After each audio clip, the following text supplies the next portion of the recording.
बताइएगा, इस हवाले से मजीद क्या तफसीलात हैं आपके पास?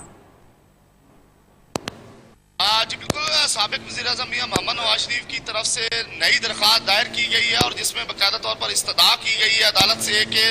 नैब तीनों रेफरेंसेस के हवाले से कि जो तीनों रेफरेंसेस दायर किए गए हैं वाजिद ज़िया का बयान एक ही बार कलमबंद किया जाए, ये इस्तदा की गई थी। और अब उसके बाद इस पे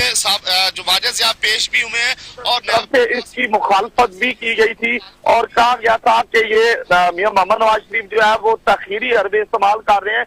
तो लिहाजा इसकी मुखालफत करते हैं और इस इस्तदा को मंजूर ना कीजिएगा, इसको मुस्तरद कर दें। तो अदालत ने दोनों फरकीन का जो है वो मामला सुनने के बाद फैसला महफूज कर लिया और अब वो फैसला अभी तक सुनाया नहीं गया